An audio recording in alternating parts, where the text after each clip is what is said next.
যে ইতিহাসকে আমাদের ধারণ করতে হবে, এটা আমাদের লালন করতে হবে। কারণ এই ইতিহাসকে যারা মুছে দিতে চান, নিশ্চয়ই তারা ষড়যন্ত্র করছেন। আমরা বাংলাদেশের কোন ইতিহাসকে খাটো করে দেখতে চাই না। বাংলাদেশের প্রত্যেকটি ইতিহাস বাংলাদেশের মানুষ তার অন্তরে লালন করে। সুতরাং 24কে আমরা লালন করছি।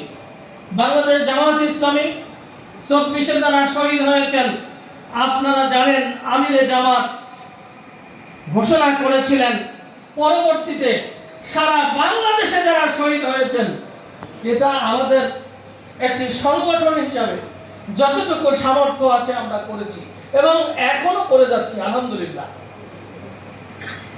প্রত্যেক শহীদ পরিবারকে জামাত ইসলামীর পক্ষ থেকে 2 লক্ষ করে টাকা দেওয়া হয়েছে।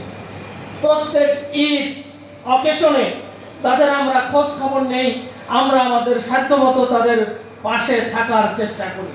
আজকেও একজন মারাত্মকভাবে আহত হয়েছিলেন, যিনি থাইল্যান্ড থেকে চিকিৎসা নিয়ে বাংলাদেশে ফিরেছেন। সে আজকেও আমাকে ফোন দিয়েছে যে ভাই, আমার বাসায় এখন বাজার নাই, আমার কেউ খোঁজ নিচ্ছে না। আমরা তাকে আশ্বস্ত করেছি যে আমরা আমাদের সাধ্যমতো আপনাদের পাশে আছি। সুতরাং এই জুলাইকে যদি আমরা ভুলে যাই, সেটা আমাদের জন্য এটা হবে তাদের প্রতি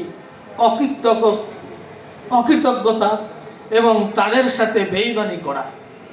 জামাত ইসলামী 11 দল এই জুলাইয়ের শহীদদেরকে কখনো ভুলে যাবে না ইনশাআল্লাহ। এই 11 দল তাদেরকে যেভাবে সাপোর্ট করছে, তাদেরকে তাদের পাশে দাঁড়াচ্ছে, এটা ইনশাআল্লাহ আমরা অব্যাহত রাখবো।